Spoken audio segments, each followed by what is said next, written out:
And I know why you speechless, because I thought y'all buried us. Y'all didn't think about no Harding during the state championship, did you? All right? At the end of the season, y'all like, oh yeah, they went to the playoffs, they did okay, but then you buried us. What y'all failed to realize is we are seeds. Now watch us grow. Make them stand up! Make them stand up! All built on family. I tell you, family. You can't be broken.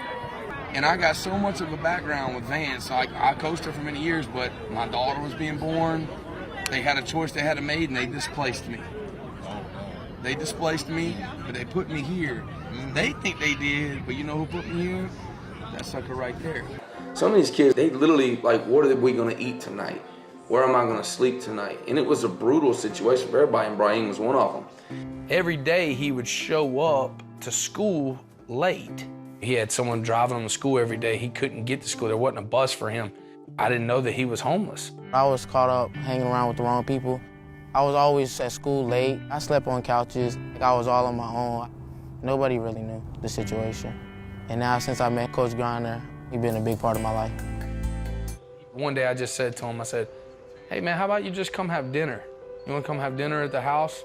He's like, yeah, I'll come have dinner. It was just funny to see him like, oh my God, he's never ate so much in his life. And I didn't know what to do at times, so I go into my office and I start thinking, I'm like, God, something's tugging at my heart.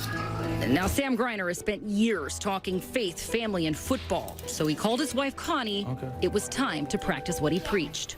So I asked my wife, I said, we gotta give this guy a place to stay. He's a great kid. My husband mentioned there was this kid that was in his class and he didn't have any food. He was coming to practice hungry. He didn't have a family. He didn't have certain things. At first, we're just like, it's just temporary, you know what I'm saying? You never know, but you fall in love with somebody. It's just meant to be. And their daughters, Charlie and Journey, just 2 and 3 years old at the time, absolutely smitten with a new big brother. His grades shot up, straight A's. Braheam said in finding a family, he also found faith. Once I met God, that's a main turn in my life also. By this time, Sam had agreed to take on the unenviable task of coaching the disastrous Harding High School football team. Both Sam and Braheam were about to become key players in one of the greatest program turnarounds in Carolina sports history.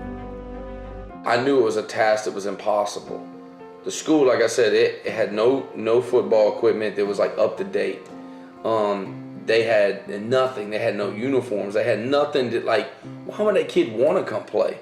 They get laughed at. Like kids, like literally in that school, oh, you play football, ha ha ha. Like it was like a joke. It takes faith to walk out of a stands and sign up on a sheet of paper like, I'm gonna play football for you. And if you have strong enough faith, we were gonna move mountains, and that's exactly what we did. That first season, we didn't go to the playoffs. We kept saying we're not going to be a 1-9 team. We ended up being 1-10. There was rumors going around that, you know, we want a black head football coach. These kids are dominantly black. There's not white kids playing for this team. The people relationships, those kids are so smart. They know if I wasn't trustworthy or if I wasn't meaning the best interest for them and I didn't care about them, they'd see right through me. And they know that I loved them and I did everything I could for them.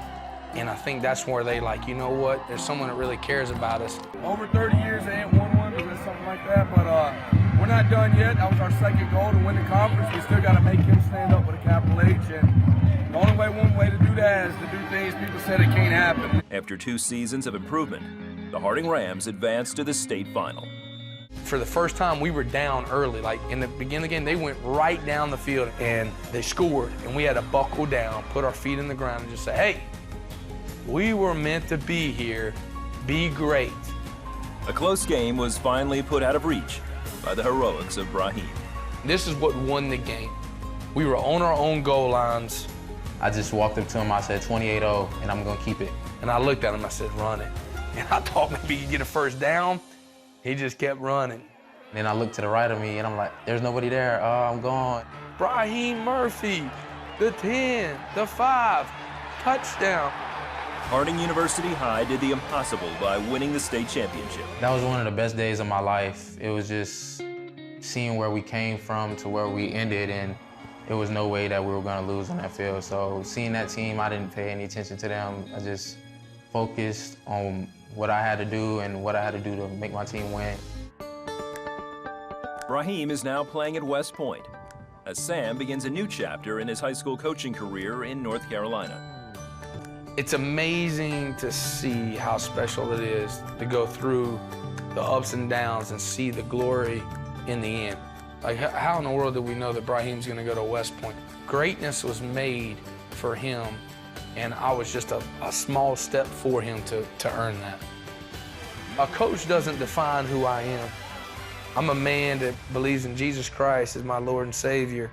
He lives in my soul, and whatever his plan is perfect for me. You know, Braheam was able to catch a ball out of a pass, run a touchdown, throw a pass. I mean, that sucker was unbelievable, man, wasn't he? Did I tell y'all he's my son?